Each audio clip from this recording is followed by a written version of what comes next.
You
tell me.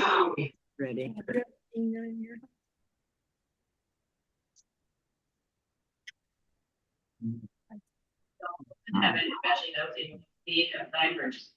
I will now call the November 12th, 2024 City Council meeting to order at 6:01.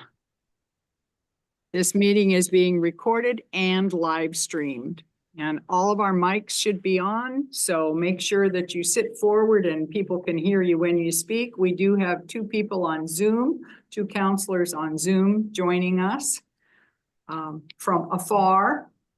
So they want to make sure that they can hear you and we can hear them. And so far, we can hear them just fine.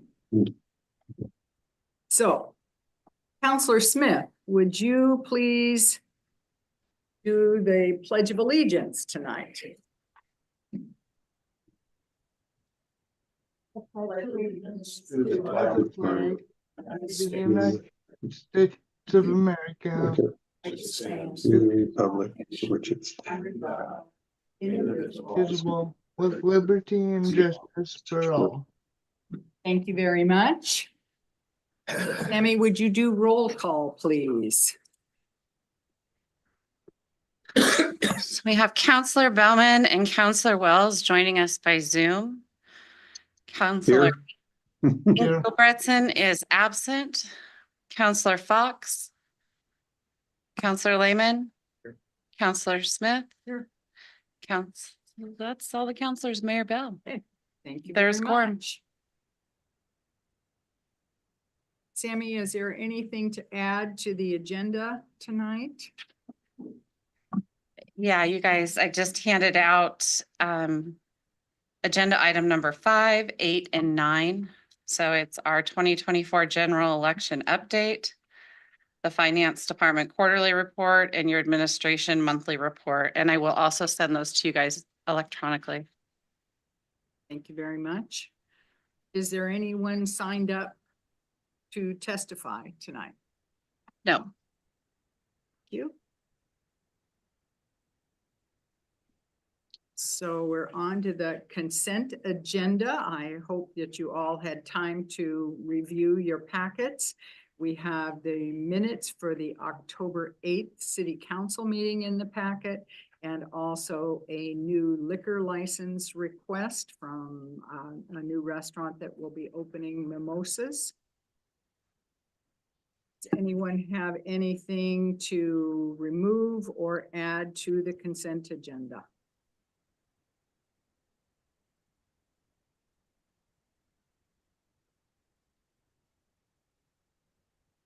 If not, I will entertain a motion.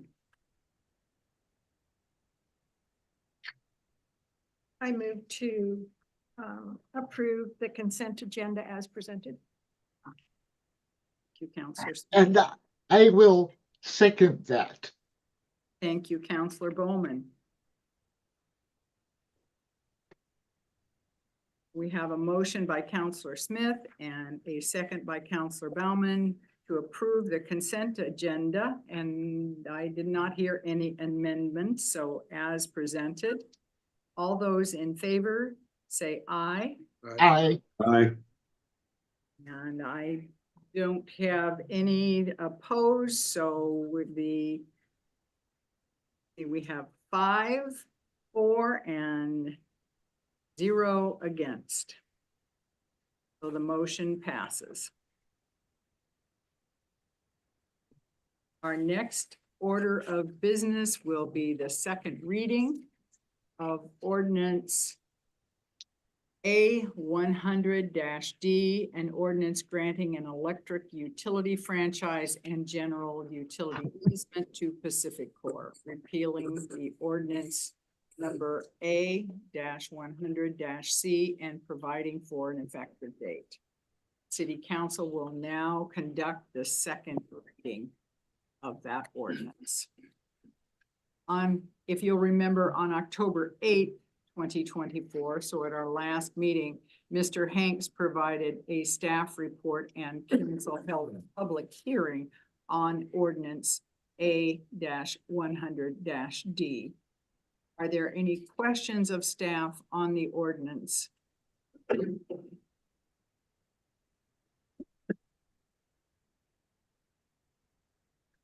Counselor Fox? Did you have a question? No, I saw your hand. I was just. Moving the microphone so I could be Okay. heard. And Counselor Wells or Counselor Bauman, any questions? not from me, no. Not for me either. All No. right. Thank you very much. If there are no questions or discussion, I will entertain a motion.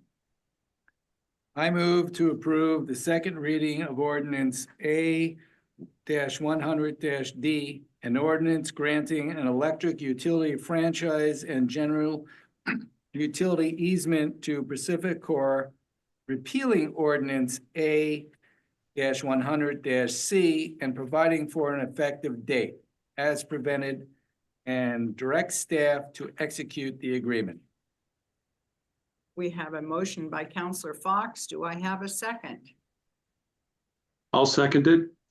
We have a second by Counselor Wells. So we have a motion by Counselor Fox and a second by Counselor Wells to adopt ordinance A-100-D, an ordinance granting an electric utility franchise and general utility easement to Pacific Core, repealing ordinance number A-100, excuse me, -C, and providing for an effective date.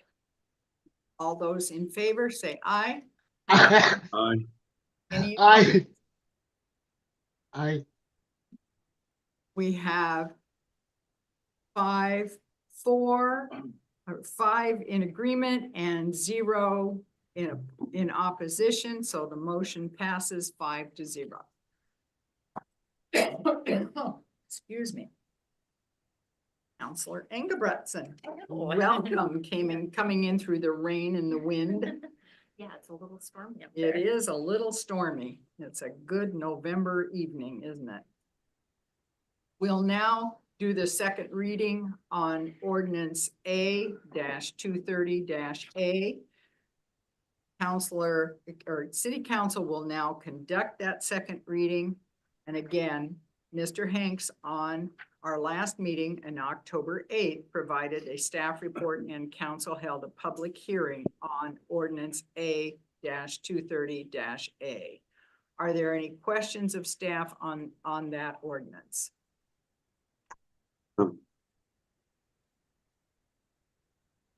not from me.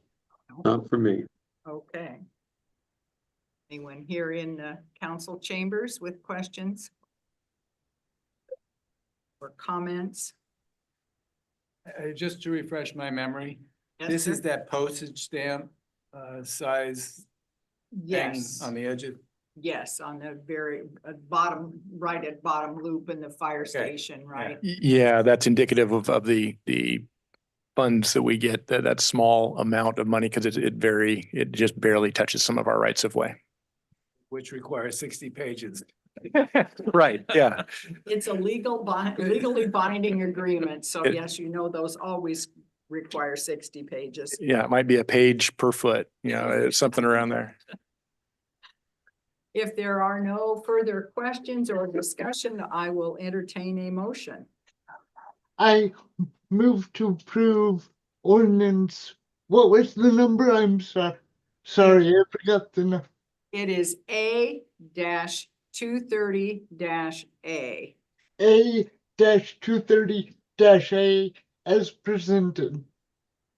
Thanks you. We have a motion by Counselor Bauman. Do I have a second? Second. A second by Counselor Fox. To adopt ordinance A-230-A and ordinance granting a franchise to use rights of way within the city of Coburg to Astound Broadband LLC, repealing ordinance A-230 and setting an effective date. All those in favor, say aye. Right. Aye. I Any opposed? Aye. The motion passes 6 in favor, 0 opposed. Mayor, Counselor Wells, I believe, voted no. no. No, I did not. I voted yes. It's a delay. There was an aye. I heard the aye. Yeah. Sorry about that. It's that time difference. Well, it's the internet connection keeps kind of going in and out. I'm sorry about that. I'm at a hotel, so you'd think it would be better, but it is fading in and out. It's the way it is. Yeah. So our next agenda item is the administrative information reports. And Mr. Hanks, will you go over those with us, please? Sure. There's some others that will be joining me on some of these items, but the very first is the general election update.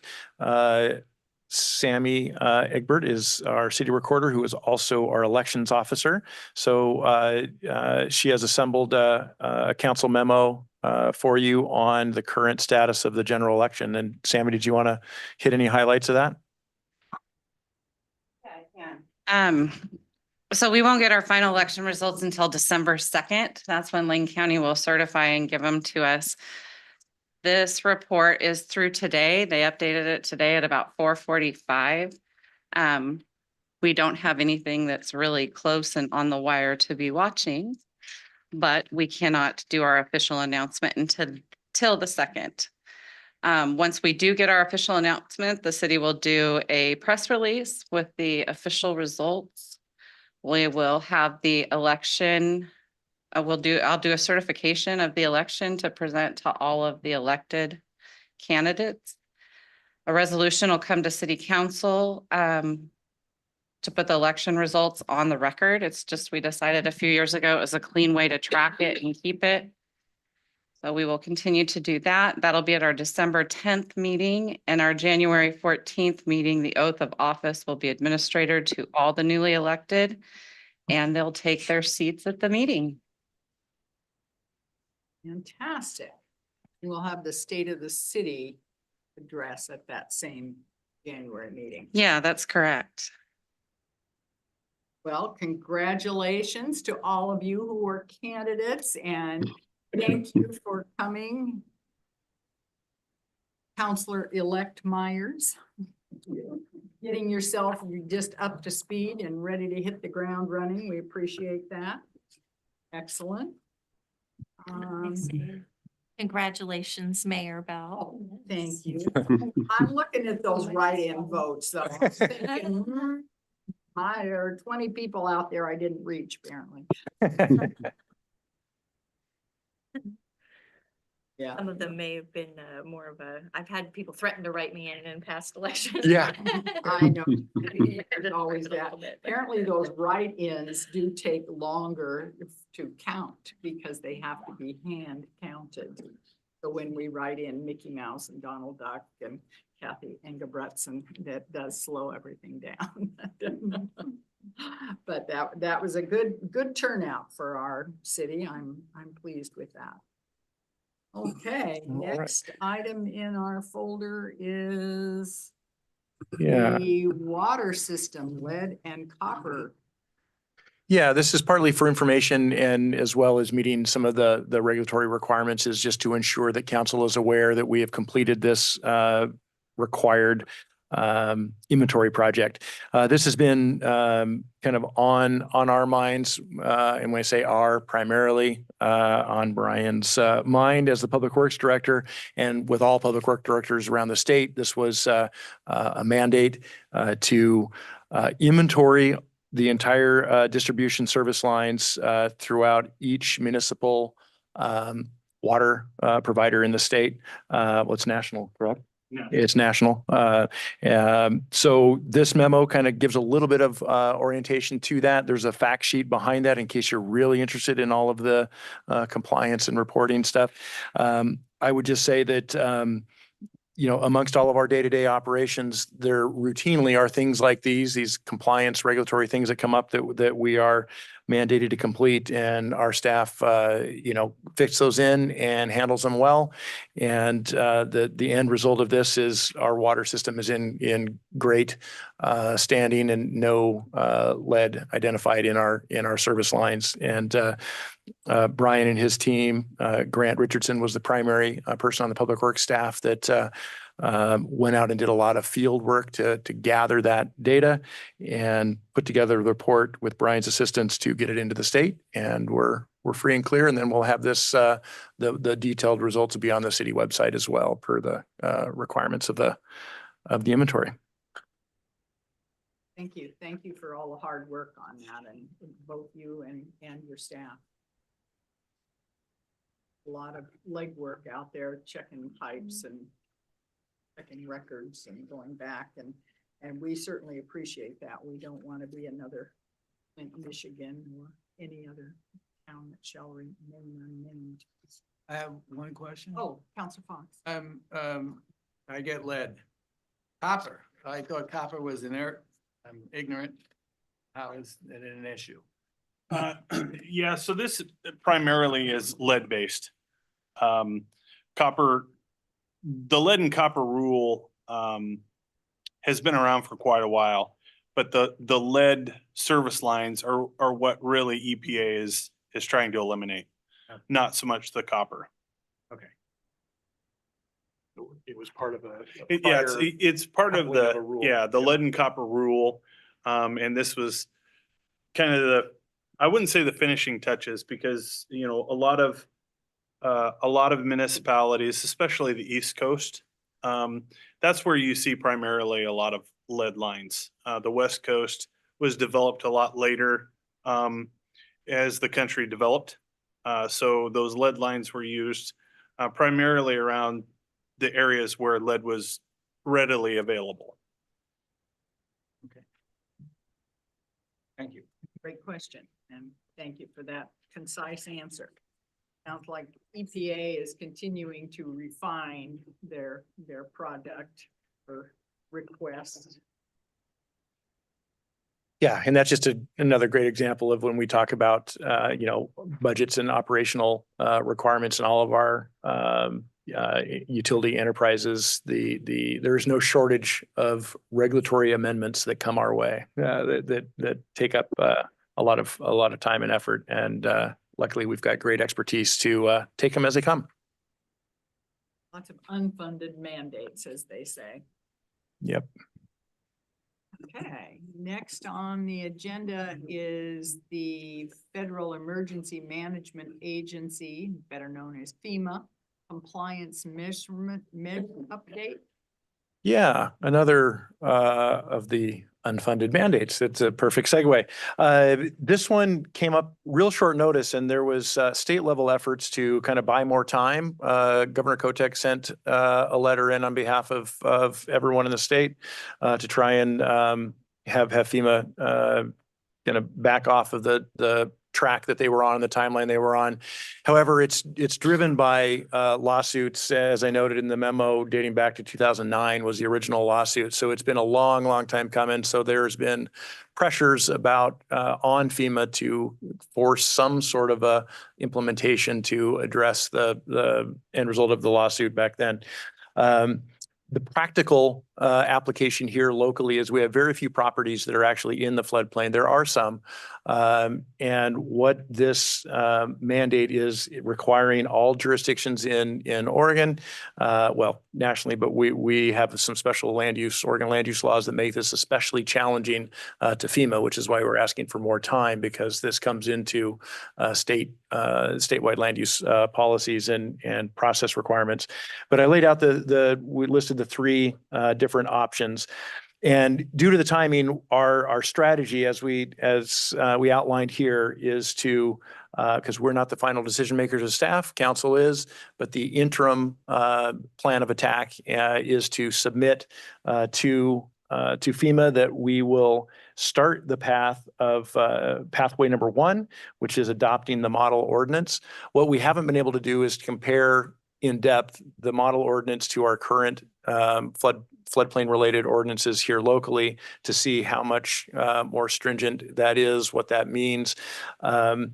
What that immediately does is it puts us in number 2, which is called the permit by permit basis. It's I'm not saying likely, but it's probable or plausible that we start the model ordinance process with council and the planning commission and determine that we're better off to go with the permit by permit basis. Most jurisdictions in Oregon are going that route. Again, we can't make a final call for council. So the most flexibility that we determined to move forward is to state our intention for the model ordinance. Gives us time to the end of June. So in January, February, we'll have a planning commission council work session or something similar to kind of get a little more information for you all, and then determine if the model ordinance is the best route to pursue, or if remaining on the permit by permit basis is our best way to go.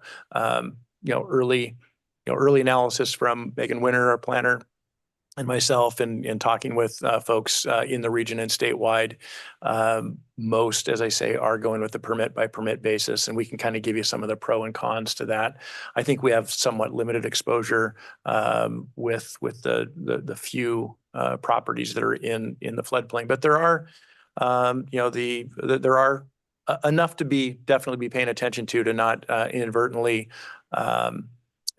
make a decision that hampers either the development potential or the regulatory control that we need to be able to comply.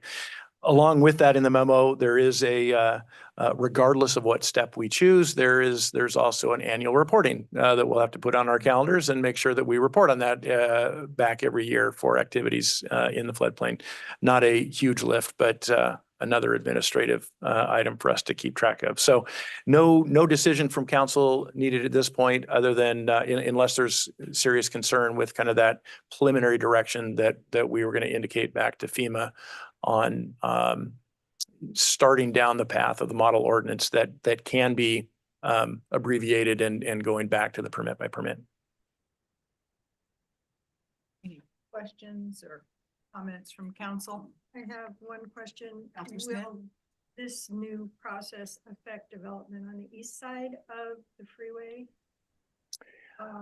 Or is that already been dealt with?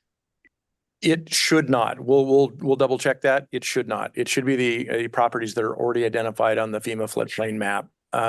But the floodplain map is old enough that wasn't amongst the map. It wasn't in the city limits at the time. So we'll need to verify that. Don't think so. The utility work that we're doing, clearly was wetland related work, but it was not floodplain work. but that was accessing the property, not the property itself. So I don't believe so, but we'll definitely note that and get back to you on that. From my perspective, based on my initial reading and interpretation, I think the model ordinance is probably the most efficient way to go, because once we draw the line, it makes it easier for us to figure out what falls within the ordinance and what doesn't, rather than doing it on a permit by permit basis, which can have a lot of gray area. Ordinances tend to eliminate some of the gray area. So I think that's a good thing. That said, they are less flexible. So that is a drawback. Thank you. Counselor Fox? Just for clarification, I did see a million years ago, what was the floodplain? I believe it's all west of Coburg Road, from what my memory serves me. The floodplain on the maps include right along the creek truck stop that makes and then goes through Sarah and out. That very limited because it's so channelized and already modified. The map shows a very very small sliver that goes through there, and then the other area is what you're describing. It's actually along Booth Kelly, that area. Which another kind of component of this is a map amendment to that probably could be map amended out of a floodplain. That's another, it indirectly relates to this. That may be a pathway that those property owners could pursue to then not be have property in the floodplain at all, because of the reason that was there, the history on that it probably does not meet the current definition of floodplain. But until you do a map amendment, which is an involved FEMA process, the map is what the map is and it dictates, but that is the location. It is my understanding that many of the property owners on the north end of Abbey Road did have to, at one point, purchase flood insurance. But that has not been the case for the last several years. So whether there was a map amendment or just an agreement, Councillor Lehman, you may know more. Well, a little history of that. The three houses, my house, the house adjacent to me, and the other house had flood insurance ranged from $3,000 a year to $7,000 a year. Mike Watson and I and a couple others were involved with talking with FEMA, and Branch Engineering was successful in getting Valley River Center out of the floodplain. FEMA agreed to take our properties out of the floodplain. They said, technically you are in the floodplain, but everyone along here wants to be out, and somehow they allowed us to vacate. And so we no longer had to have flood insurance. Part of it was a tort claim notice that was brought against the city because those homes were developed with building permits that did not meet the FEMA requirements. And so that was part of the issue that was at hand. Okay. And those properties, if I remember right, were also built in what was the mill pond. That's exactly. And groundwater. I mean, as I look at when you go from that toward Bottom Loop, that field there, if that was developed, that could change the groundwater problems, because when we have floods, the groundwater tends to come up fairly high. Yep.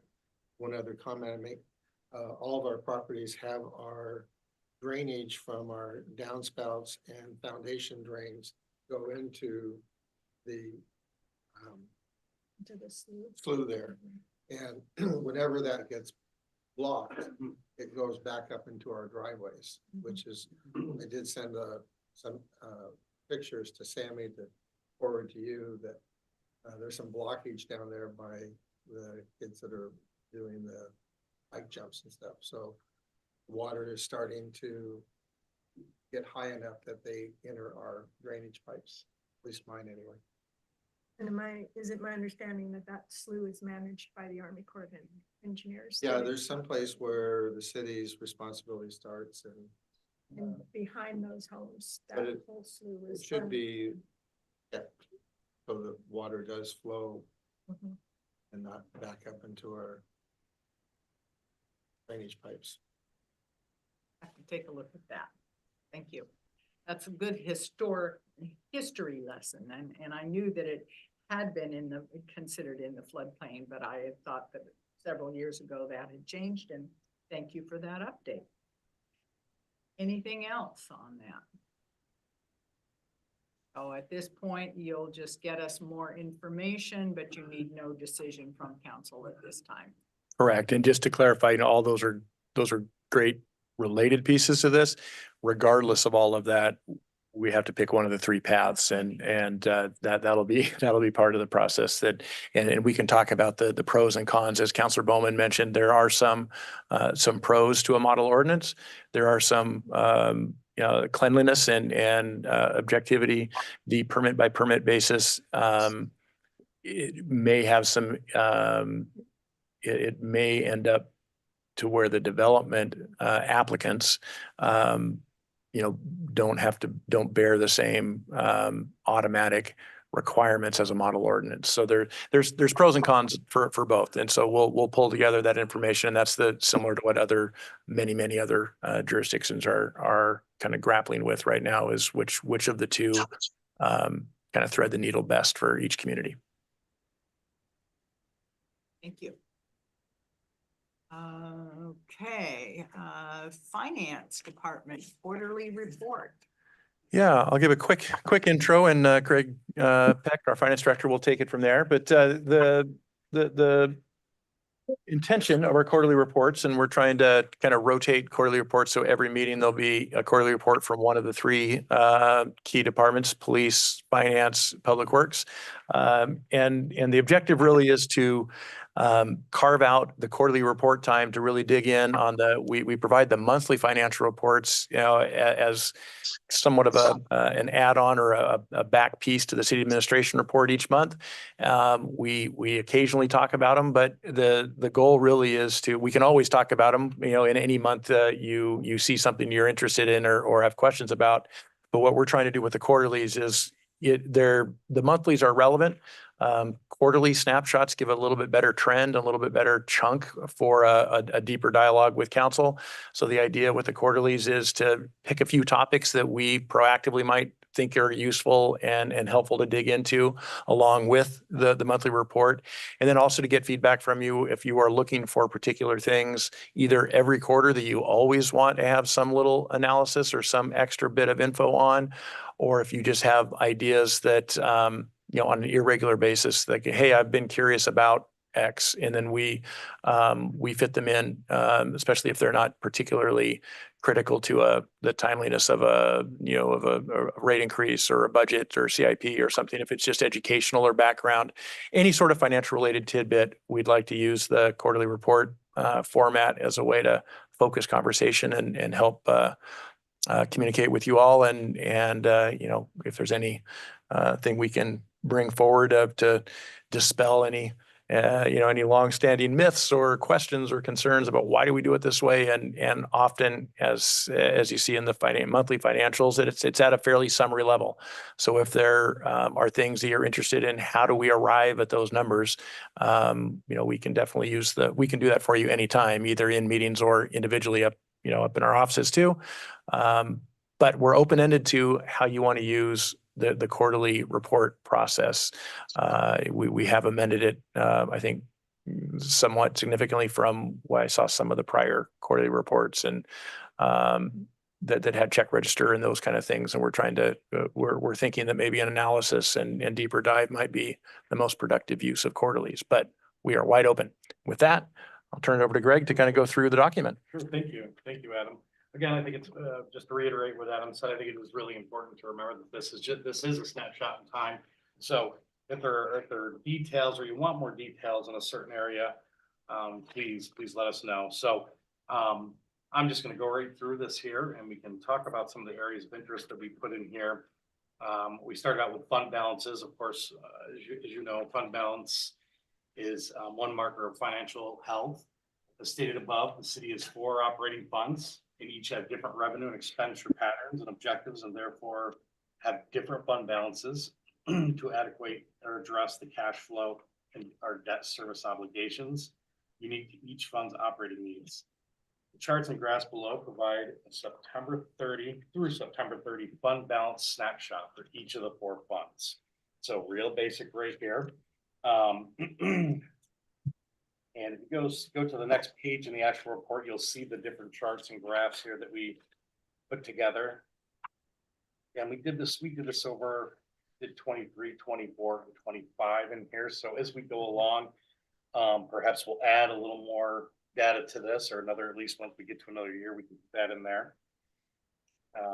One thing to note that I'll just throw this out here. If you're looking at the fund balance here, FY 24 under the water fund, you'll notice 23 and 25, those numbers are much larger than that 802,329. The reason for that is more or less a timing issue with reimbursements. We just didn't receive the reimbursements in time. We did this again, a snapshot in time. Okay. If anybody's wondering why that number looks so off there. So one quick thing to add on the fund balances, we've talked about this before in the budget and then also with the Finance Audit Committee is one of our, and in our framework document from last year that we adopted, one of our goals to get to, and we haven't been able to get to it yet, is to work with the Finance Audit Committee and actually establish fund balance policies, percentage, to make sure that we actually have a target that we're striving for in each of the funds. And as Greg said, each of the funds do have different reasons for having balances, carrying balances, different fluctuations in revenue streams, different debt covenants, that are required of us for the debt that we have. So all of that really gets put together and you say, okay, the general fund should have X, percent, always have a fund balance target of X to not go below.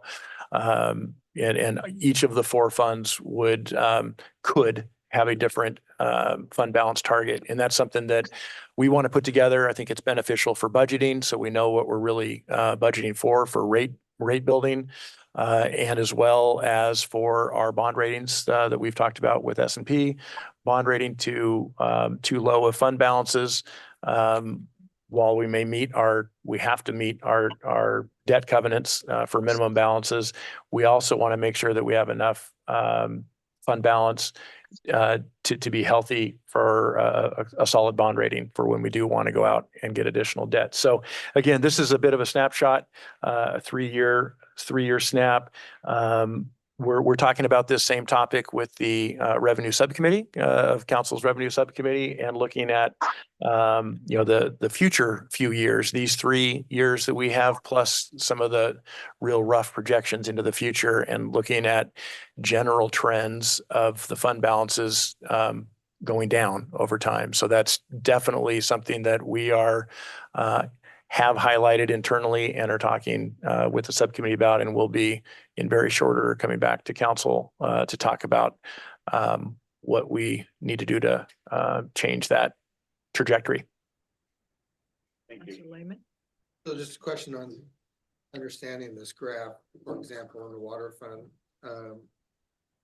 the $807,000 of the water fund, that's as of September 30th. Is it also reflective on the 2023 that's 5 million was also the same point in time, September 30th of that year? Right. And then it's projected to be September 30th of 2025 for the 3rd column? No, that's current. So the fiscal 25 is the year that we're in. So it's that 3rd one is the actual for September 30 that just closed a few weeks ago. So that's September 30th, 2024. Right, which is fiscal 25, right. Okay, and then the center one is September 30th, 2023. Right. And then the first one is September 30th, 2022. Right. So those dates are skewed a little bit? Is that Well, correct? no, Okay. that's the fiscal year, right? Okay. So the fiscal year is denoted as the second half. So we're right now in the 24-25 fiscal year. So it's called the fiscal 25 is the year that we're in currently. So that's first quarter of the current fiscal year. And as Greg mentioned, that was, September of last year, we were, we continue, we draw down on our water loans, and then we wait for the invoices from the contractors that are doing that work. We assemble that, we put that together with a bunch of payroll data that's required from BOLI and prevailing wage information, and then we submit that to the state for a reimbursement from our loans. So there is often a multi-month lag between, sometimes 3 to 4 month lag between the water project dollars out the door and then getting them reimbursed, or a drawdown, basically not really a reimbursement, it's a drawdown from our loan. So that's why that looks extra low. That was right in between a large expenditures on projects and waiting for the reimbursement funds or the drawdown funds to come back from the state for that loan. So that's why it is a challenge in this kind of moment in time when you look at them, on a end of fiscal year basis, which is the more common way to look at fund balances. That's all kind of right sized for the completion of the year. So follow up to that.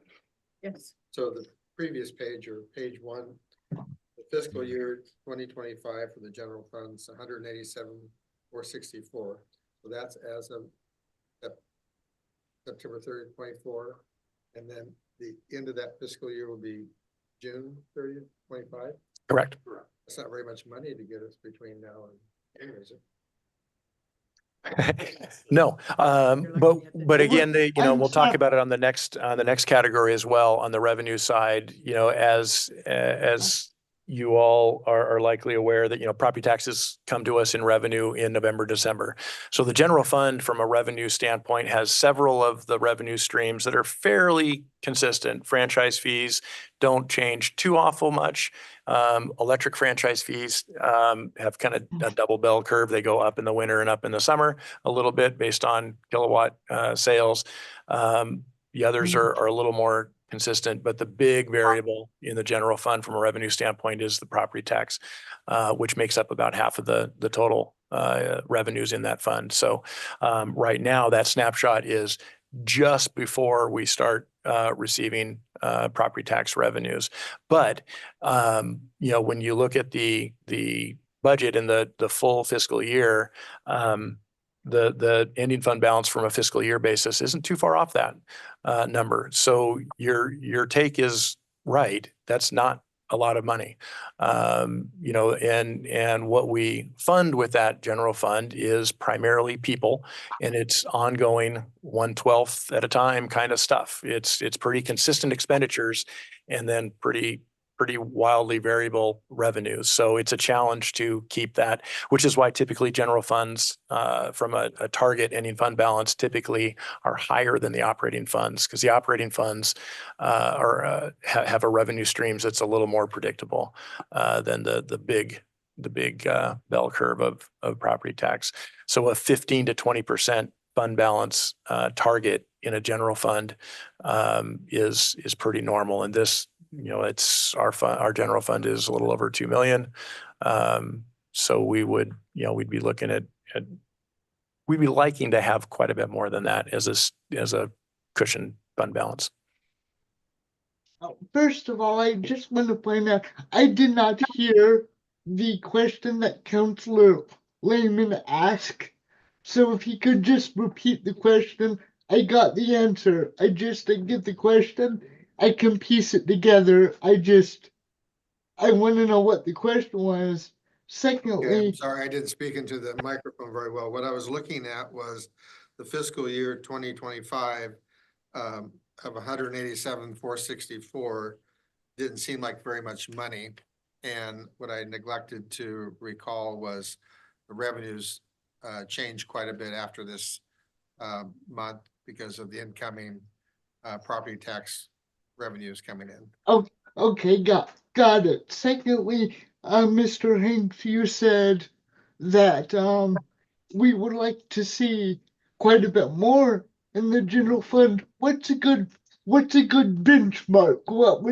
What would be an ideal number in a perfect world? I get that it's not, but what would make you more comfortable and say, yeah, we don't have flat revenues, we're doing okay?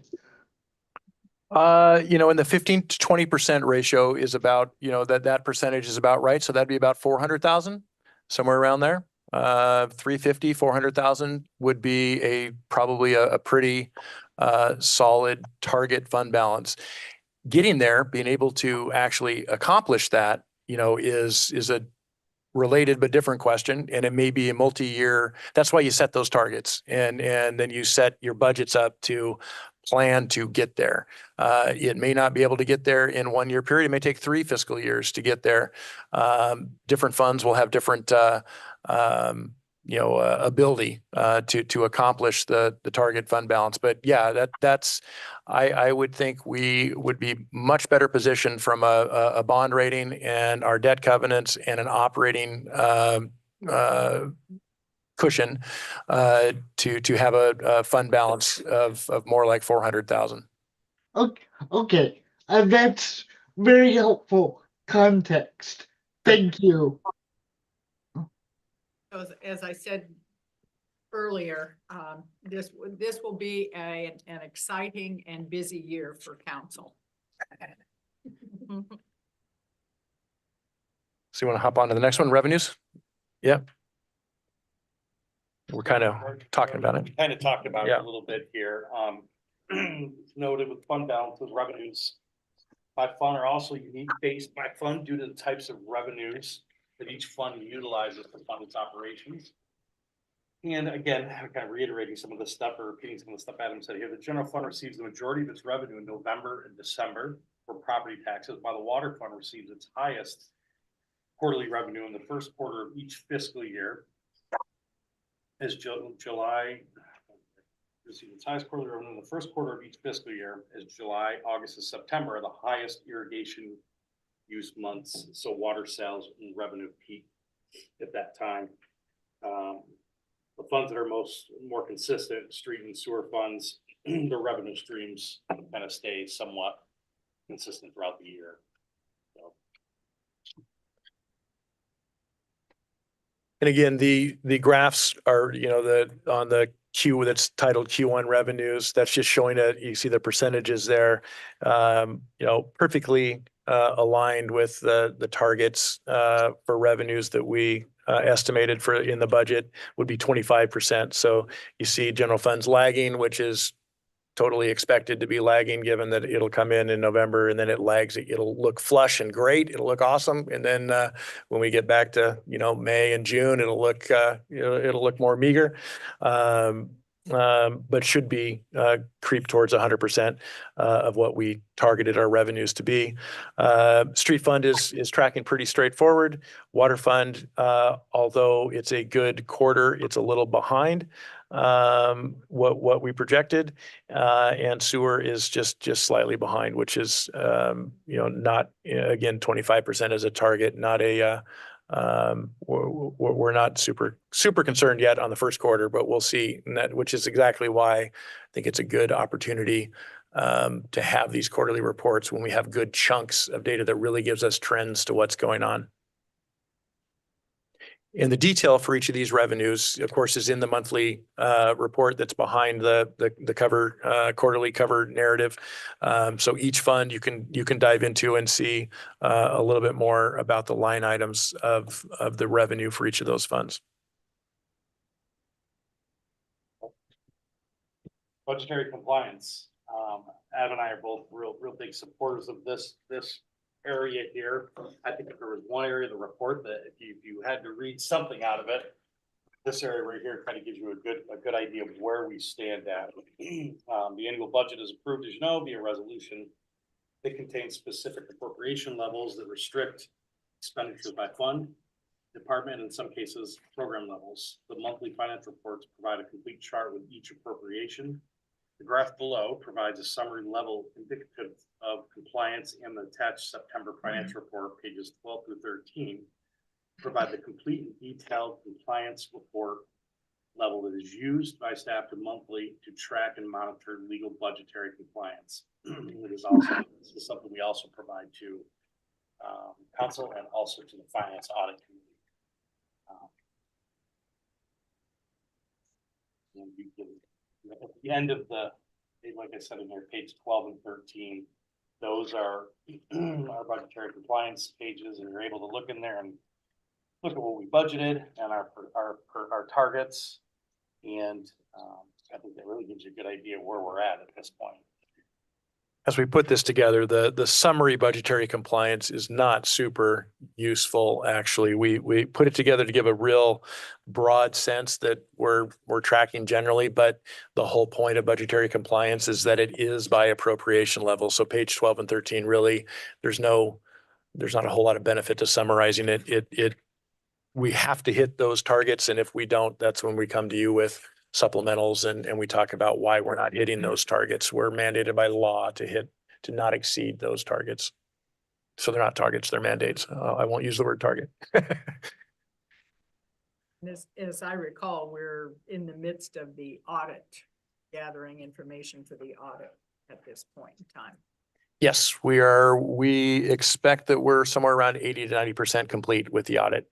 We're working with them on some fixed assets and capital spreadsheets that they're wanting some updating on. But the rest of the trial balance is all set. Everything else, SDC's balances have been audited and checked. So we're closing in on completion, and we've been fairly adamant from the start compared to last year that we wanted to ensure that we hit that target and deadline of submittal by December 31st and not have an extension filed. And so far, so good.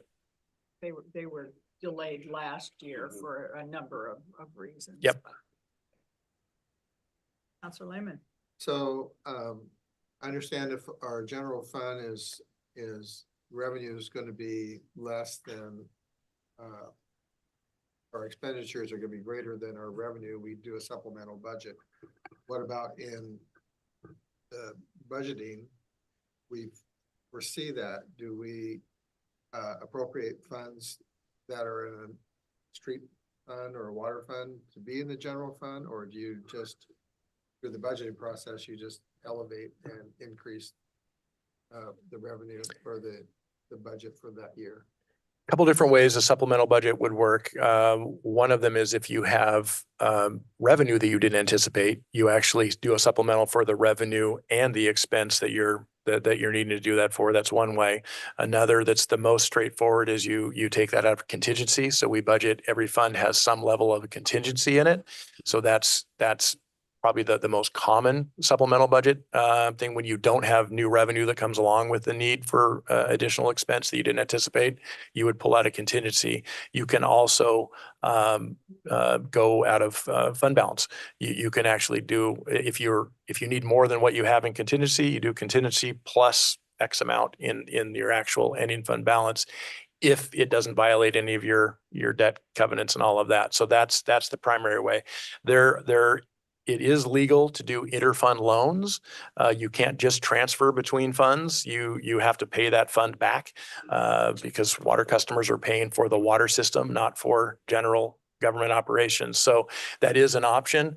It is perfectly legal. It has its own pros and cons, but that typically is done when you've got a significant one that you have maybe a delayed revenue stream that you know is coming, but it's coming later and it's a large amount that exceeds your fund balances and your contingency. You do an interfund loan from another fund that has larger, like the water fund that has significant right now fund balances. And then you'd have like a resolution along with that to pay that fund back. Councilor Lehman. So the other part of the question was, so at the end of the year, we have ending fund balances. And are those a lump total or are they by department? They're by fund. They're by fund. Yeah. So at the ending fund balance and you're creating the next year's budget and you foresee that your general fund is going to be greater expenditures than what your previous budget was for that, you just create a higher ceiling for the general fund. And in essence, that's taking funds from the other funds. No. Nope. So you'd have to create, if you are anticipating higher expenditures in the general fund for the things that live in the general fund, you have to find a revenue stream that will support it. Or you eat into fund balance. And that's, what we've been talking about at the subcommittee level. That's what we're seeing the trend of in all the funds in differing degrees, is fund balance being slowly shrinking. And that's really what that's an indicator of, is expenses, higher than revenues within a given budgetary period. And that's something that obviously only lasts until there's funds in the fund balance. And then if you're operating annually in the red, you're borrowing from your savings, you're borrowing from your short-term reserves, which is what a fund balance is. And the majority of our revenues for the general fund is property taxes. Property taxes, franchises, we have court fees, and we have planning and development fees. But that's, property taxes make up about half, a little over half. There's no other way to really increase that other than. You're getting right into a work session that we're going to be proud. You're hitting it. No, you really are. That's exactly the conversation. And we're hoping if schedules, I think we polled, are able to have a work session the 4th Tuesday of this month to go over precisely what you're talking about, because we want to make sure that we are what we see happening. We give ourselves the biggest time availability to turn the tide on that. And those are challenging questions. And actually there's one just in a League of Oregon Cities meeting that we had in here last week that'll hit on a little of that too. And again, I want to reiterate that this isn't just happening in the city of Coburg. This is certainly across every city in Oregon. And many, many cities are having to try and cut back in ways that are not comfortable to cut back, or they are dramatically needing to increase fees. And most of that, as Adam said, we'll get back to that when we talk about the League of Oregon Cities report, but it is based on Proposition 50 and 5, which is our property tax limitation. It came about years ago. 1991. 1991, says Councillor Fox. Yep. Thank you for that. And that is really hitting cities all across Oregon. And I would argue for varying, not related to 50 and 5, but certainly across the United States, with increased fees and shrinking revenues. So it isn't a matter of mismanagement. I want everybody to understand that and hear that. It is simply a matter of what is happening across the state.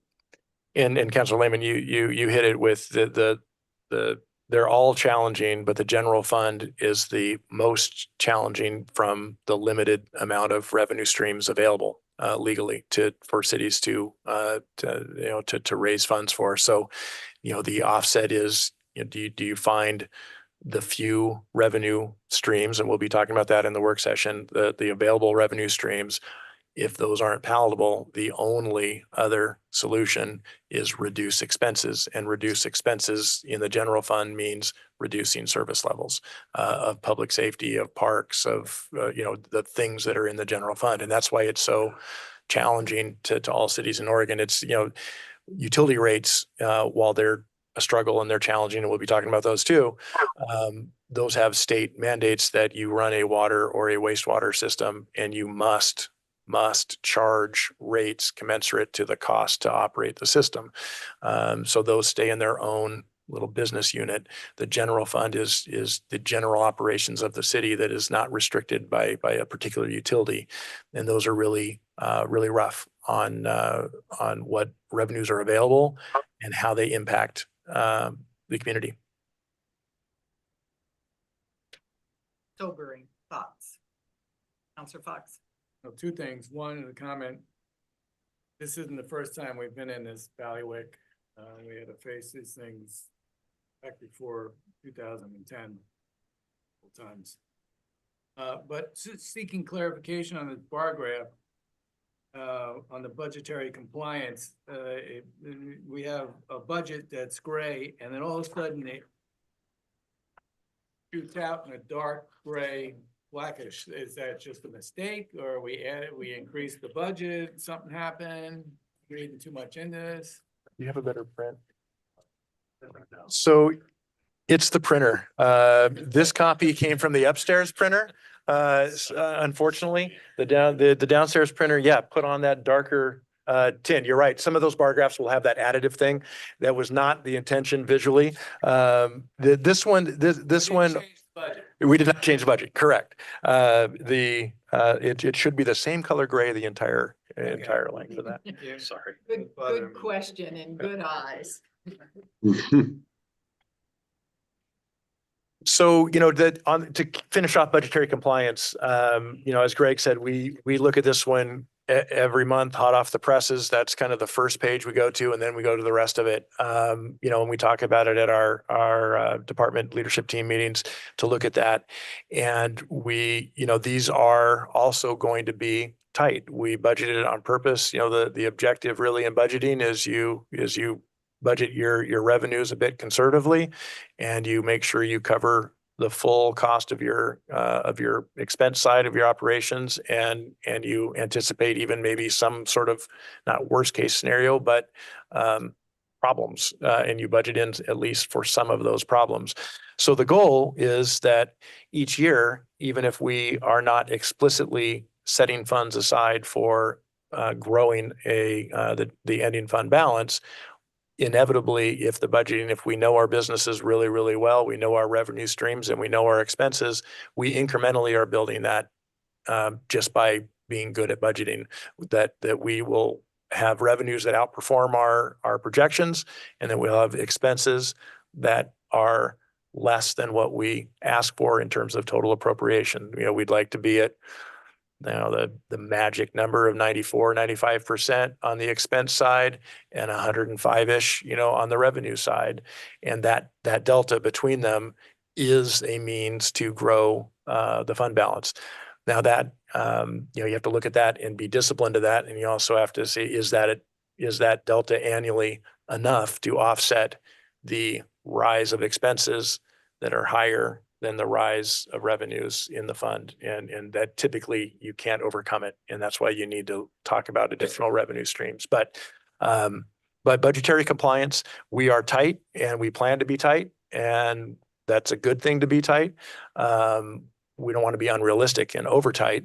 But as we've talked about, that may result in, and Greg and I were talking about this afternoon, we don't have a good timeline for it, but as we look at this, we prepare for the potential for a supplemental budget, which to me aren't bad things at all, to have a supplemental budget that's adjusting to the moment in time in April of this year when we put the budget together. A lot can change over the course of a year. And the March and April when we put this together is based on January, almost a year ago's data. So I don't think it's a negative to have a supplemental come forward. Now, if we're off and we just blew it, we'll say we blew it and forgot something. But typically, it's some external force that has caused some change in either the revenue side or the expense side. So just add that tidbit, but much more to come on the budgets. But right now, looking at pages 12 and 13, we're in good shape, but several are in very tight monitoring spots that we're looking at very closely as a team. Great discussion. Good questions. Appreciate that. More to come. Thanks, Greg. Okay. Thank you, Mr. Peck, for that good analysis and information. Oh, I'm sorry. Pardon me. Councilmember I just, Brett. before I forget, I just wanted to thank Greg and the staff for the new report formats. I think these look a little more thorough and just easy to understand and kind of in a presentation that I'm a little more used to looking at than some of our former reports. And, you know, with every passing person that comes through, what Coburg has done a nice job of is just building on the good work that the person before them did. And so, but it's nice to see this format looking a little more formal and kind of standard practice. Oh, it's still in finance. evolving. There's thank still you. some things we want to do to it and whatnot, but we got it started, so that's. Thank you. Just add more Thanks. money to it. Okay, good. Yeah, well, that's next meeting. Good. And we have the city administration monthly report. Is there anything that you'd like to highlight on that? Yeah, the first one is the community survey project. We talked about this at retreat and kind of the eventual kind of plan to turn the framework document into a strategic plan. A good starting point for a strategic plan is getting some community input before you really get too far along. And had a great fortuitous opportunity to, they sort of knocked on our door, but I think they knocked on our door because they know us, they've done stuff here before. It wasn't completely just out of the blue. I think we're good to work with. So they called and said, "Are you interested in working with the real world Lane County team at U of O?" It's funded through Lane County, not anything we will have to pay for, and it fit really well with the team helping develop a community survey for us. And the goal is to get some baseline prioritization of, I think to feed some of this conversation of general fund. What is the most valuable things and in what order? How would you rank if we only had so much money? Which is your highest priorities? The quality of the services that are that the city provides, what's missing, some things maybe that, hey, here's the top. If we had the ability to, here's what I think Coburg really needs. So that kind of a survey, and it's a lot of work to put together a survey that really asks those questions in a way that the answers are useful. So we're really excited to work with the U of O team, and Megan Winter has some actual academic history in this realm as well, and is really fabulous managing these kind of projects. So she's playing the lead right now on that project, and we'll all plug in and support that effort. But just wanted to highlight that showed up in our lap a little bit, and we're going to take advantage of that. It'll be in the winter term this year. Results at the end of their term, and one of their deliverables from their grades is to come and present to council. So you'll see a presentation from that team. They use Qualtrics, which is a very good survey tool, a very high-end survey tool that can do a lot of slicing and dicing. I've used it in the past, and then we'll get all the raw data from that as well to use ongoing. And hopefully it's something that at least some of the questions are repeated every 2 to 3 years. So we trend it over time and say, are the services still good quality? Are they still thought of and perceived in the community strongly? Or if they weren't in the first go around, have we improved them? Do they go up over time in whatever services might be? So just highlighting that one. Yeah. Had one comment on that. In the past, there was a very comprehensive survey done on parks and usage that's still available. And then we also did the community input, Visioning. the visioning Mhm. statement. It would be nice if, when we look at the U of O survey, it would be nice to have those as well, to look at what the trend is and compare if there are changes or there's consistencies. Yeah, I think that's a great idea. And we've pulled that, Sammy's pulled that, some of that history for us in a good packet. And some of those may end up forming some of the questions for us, so we can piggyback on the prior, or we look at what those told us and maybe reformat the question to maybe get at if we go, that didn't really get the answer we thought not the result we want, but we weren't asking the question maybe the perfect way, because that's always a challenge in surveying. It's like, oh, I took it differently than how the other person took it when they read the question. So yes, all the prior stuff will definitely help us out. So thanks for that. The next one is the League of Oregon Cities note, and we kind of spoiler alerted that one. The mayor and I participated. We actually hosted a presidential regional meeting. They were going around the state. The board president of League of Oregon Cities is the mayor of Hermiston, and Mayor Bell did reference an article that he wrote several months ago that was published in League of Oregon Cities, and the mayor mentioned it in her update. It also goes to what the mayor just said, is this is a statewide revenue problem. I can't remember the title of it now. I should have grabbed it. A catchy title, but really it's systemic that all cities in Oregon are grappling with revenue, and the league, as a member organization of all local cities, has really amped up, based on the Hermiston mayor's presidential kind of leadership, on long-term structural fixes to the state's revenue systems.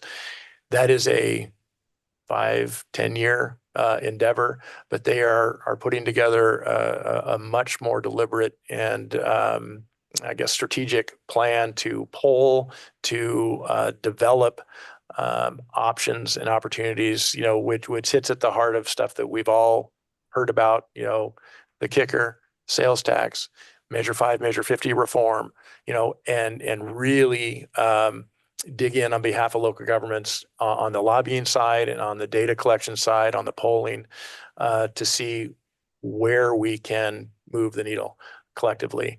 And that's the league's job, is to advocate for local governments. So I thought it was a good meeting. We had all the small, not all, but most of the small cities, like an elected and a staff person from typically the mayors, but there were a couple council presidents were here, and it was a moderated roundtable with the presentation really focusing on revenue.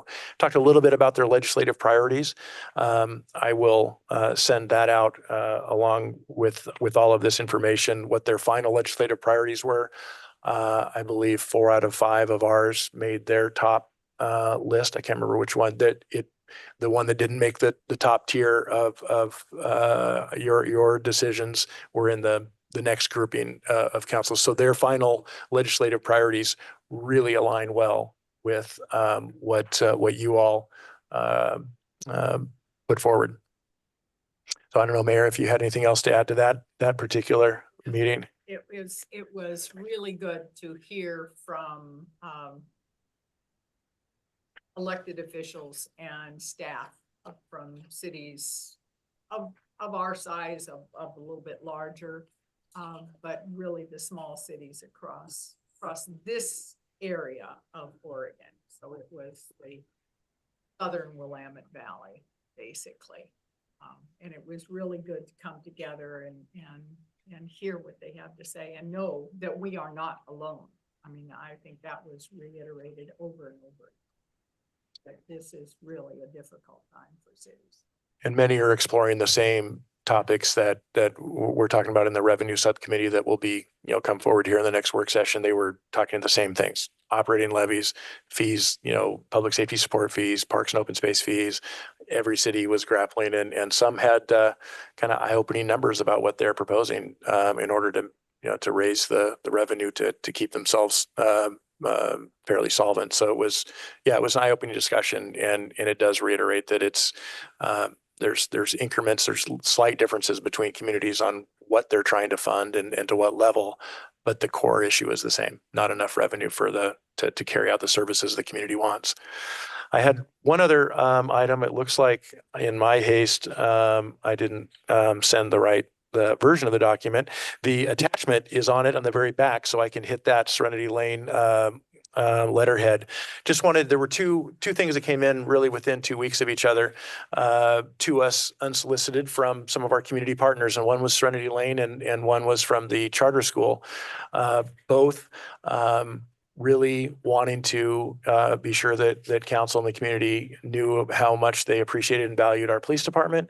As everyone is aware, not everyone, typically most are aware of patrols, detective work, and some of the administrative things that happen, the visible parts of really high quality community policing. But some of the partner work that is done is really behind the scenes.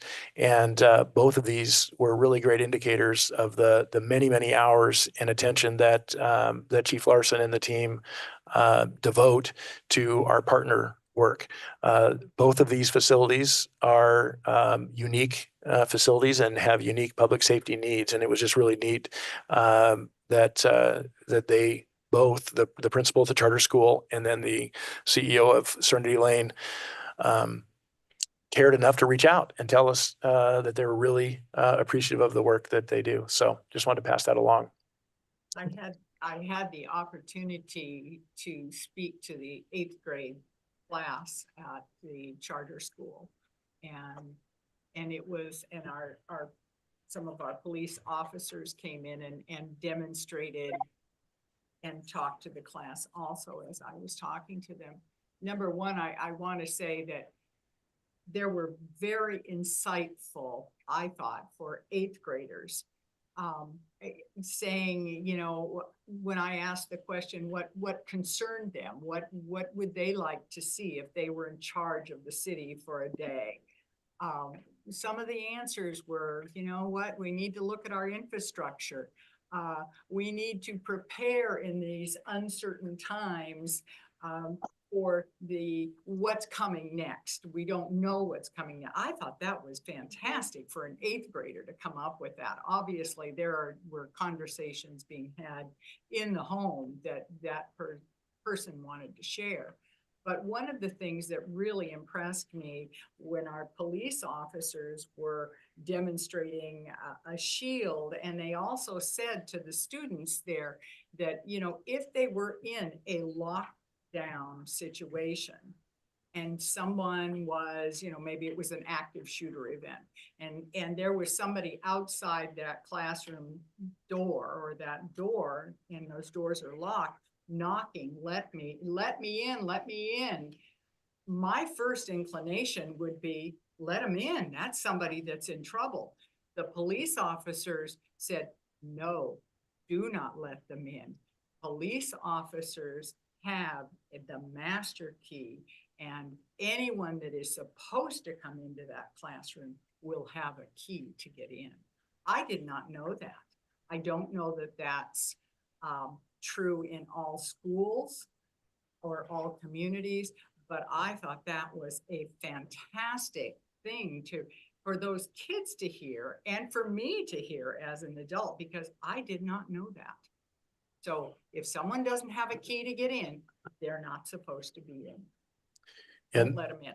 Mayor Bell, having done those drills, that is for sure. But the other part that was really hard to have to learn, and Chief Larson would know this, is even if you recognize the child or the student, you still can't let them in because you don't know who's behind it. So that's a part of what our high school and down kids now know.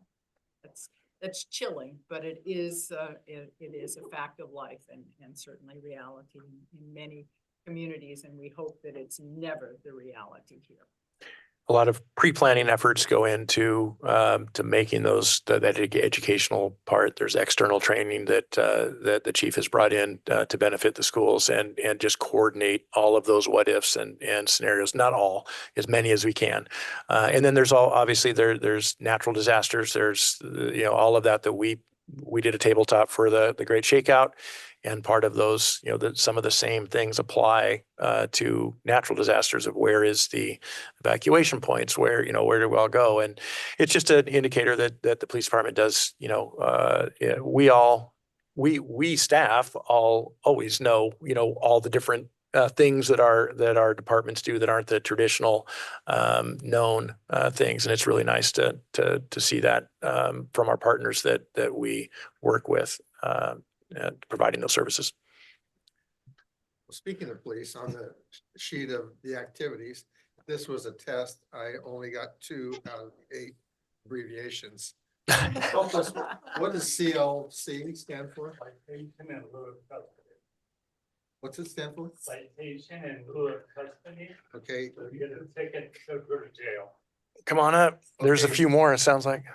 UEMV, Lawful entry into a motor vehicle, so a car cloud.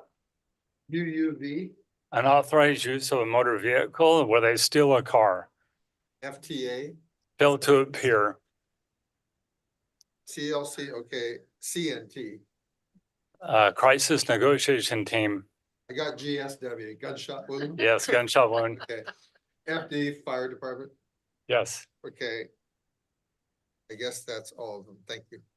We need a glossary. Yeah, I will don't we? try to make that in layman's term next time because that's, Or just give that's us. our this- code. Here's the abbreviations and what they stand Yeah. for, and then you can put the abbreviations in. and we'll Yeah. figure it out. Yeah.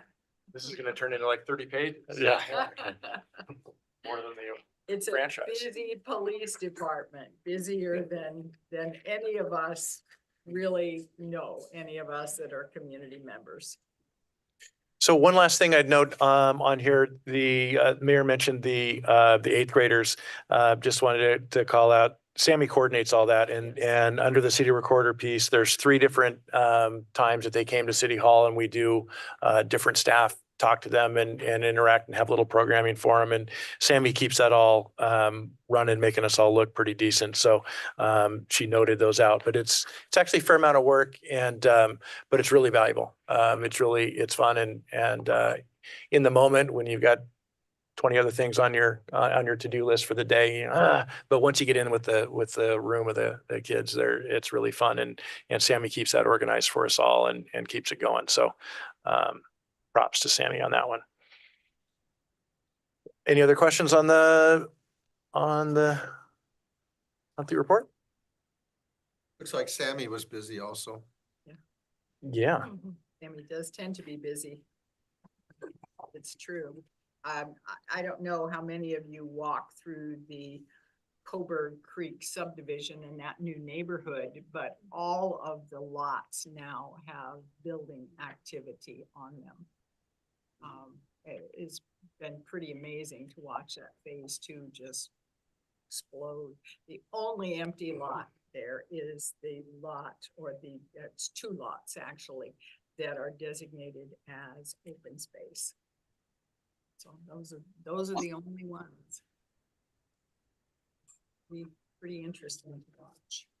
People want to live in Coburg. And amazed at how quickly those homes sell. On the city projects, highlighted 2 items on there that Brian and I are desperately ready for those to be crossed off the list and removed. It's just like building a house. You get to that 95, 98% done, and then it just seems to take forever. But the street reconstruction, North Willamette, Macy, and Harrison is almost, it's very, it might be 99 point something done. We haven't released everything yet. There's a few little things on the punch list. But from a usability of those in the neighborhood, it's done. And then the Public Works Operations building out at the wastewater plant is final inspections are happening this week. We've got final closeout items to check off next week. Stuff is actually going to be able to be in there. So we are very close, and we'll be setting up a time for everybody to come out and see the operations building. It's a really amazing addition to our infrastructure, our support infrastructure, to be able to do our operations and maintenance and infrastructure work on our primary utilities. We're excited. I am thrilled that we will be able to get our rolling stock out of the weather and under cover. Yep. That's a big deal to me as a farmer's daughter. Yep, those are big investments, and we gotta make them last as long as we can and be able to work on them. There is so many great things to be able to do operationally with that facility. So we're excited to show you the end result of your dedication. And that really, does get back to the ending fund balance. We cash funded that building. And all 3 of the 4 funds paid significant money over multiple years to make that building happen. So that's significant. Can't wait to see it. Okay, anything else? Questions for Mr. Hanks or Chief Larson, Mr. Harmon? Oh, I was gonna mention one thing, and Mr. Harmon will be aware of this. I was talking to him the other day, and the subject came up. Why not leave the military service flags up year round? I think they look nice, and considering that it's the Veterans Memorial, I think the service flags should stay up year round rather than be taken down and put back up. I think it would be easier, and I think it looks nice. Thank you. I know that those are really a Grange activity. Oh, okay. No, No, it goes through us. well, you The- install them, but the Grange The banners, banners. right? Oh, I think Belong to the what Counselor Bowman's referring to is at the Veterans Memorial, the flags. Got it. Yep. Yes. I misunderstood. Thank you for that clarification. And I don't know the history necessarily on that. I don't know operationally if there's any particular direction or desire to have them up all year, or the only operational thing off the cuff that I can think of is they obviously requires replacement sooner. But other than that, I don't think there's any regulatory issues or any negativity towards that. I think it's probably prior practice that it's been up, during that period of time and then removed and kind of highlighted each year. But that's probably a preference issue of council. It's just a question, if they're to be left up as opposed to up and down each and every day, don't they have to be lit all night long? No, that's only the national flag that Yes. has to be lit. Okay. The U.S. flag code does not apply to the service flags, or only to the national colors. So I might request, and council, I'd certainly like your input on this. It might be reasonable to get input back on replacement costs, or if you could get us some guesstimate on how long they would last if they were up 365 days a year, and counterbalance that between the effort of taking them up and down. Yeah, we can definitely put a little mini summary together for you for next month to think about it. Counselor Smith?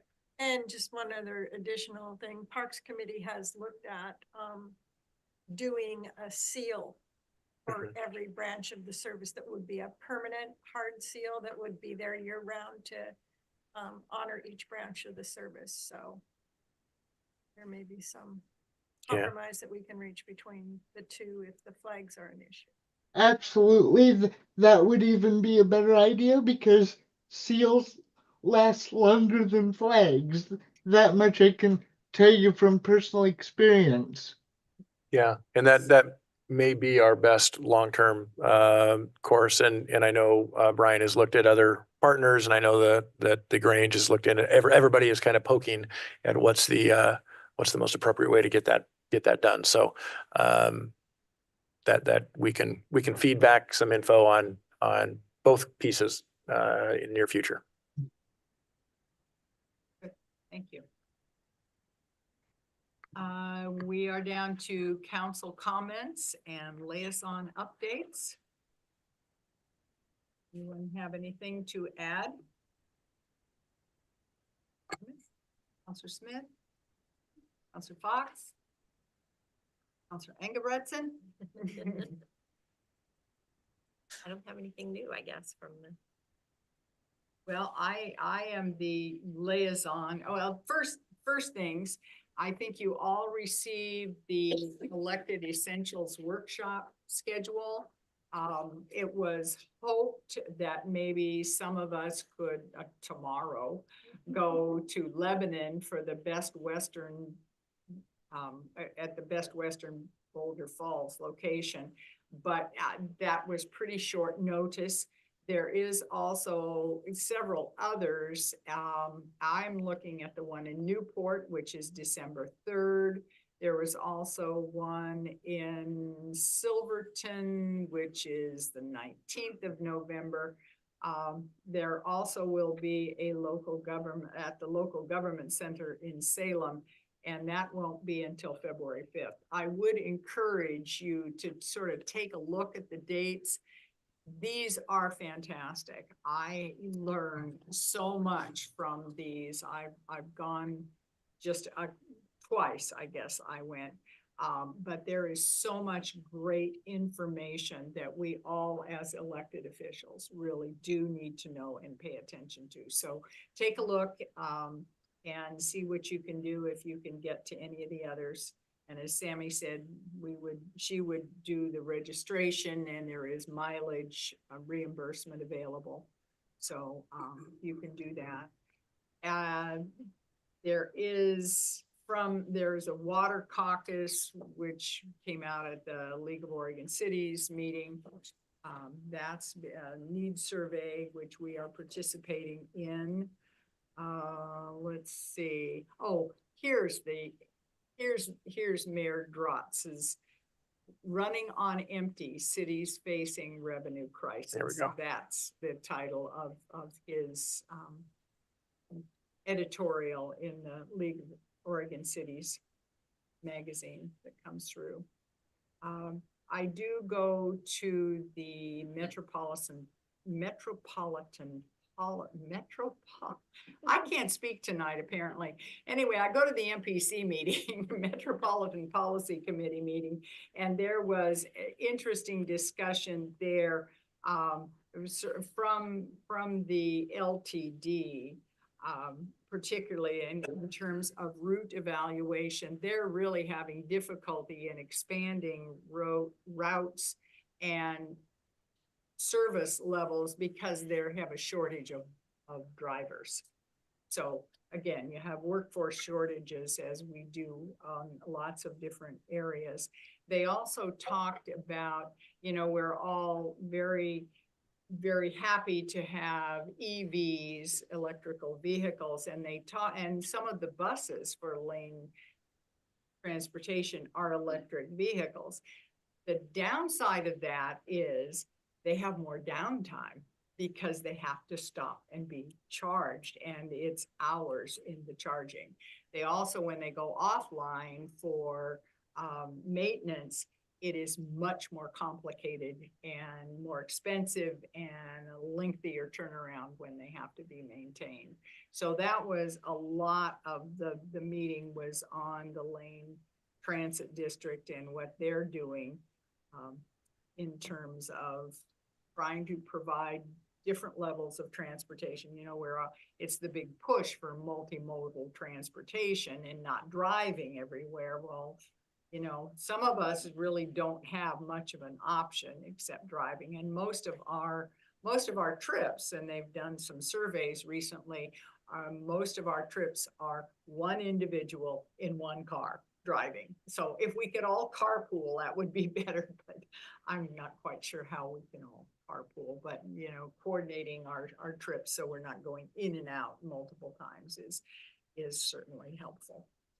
That's really all I had to say. Do look at that League of Oregon Cities Elected Essentials workshop and see if you can get that in to your schedules. I know that's a lot to ask, but it is really very, very worthwhile. We have upcoming agenda items, and I think Adam already said we'll be planning on meeting on November 26th. For a work session, and that's a definite. Let's see, we're looking at rate adjustment resolutions for water, sewer, and transportation utility fee. The final election results will be coming up in December. A capital improvement plan and council rules will be coming out too. And those will those all hit in December?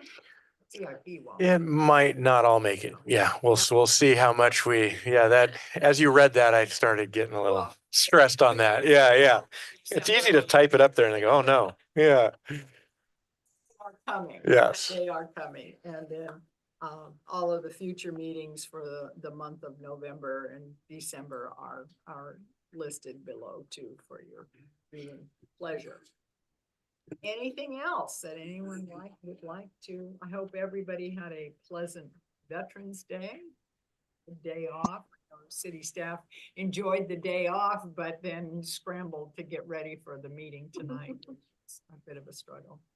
And we've all survived our national election and round and ready to look forward to the future. And there will be a number of these documents, as Sammy mentioned, that we will email to you. There's a couple edits that I caught on my own stuff. Then we'll get you out the final versions for your historical archives in your own files. Okay. All right. Well, if there's nothing else for the good of the order, I will adjourn this meeting at 7:34. Thank you all for coming.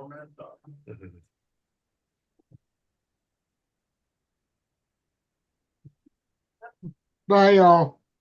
See you later. Bye. Thank you very much. I was going to ask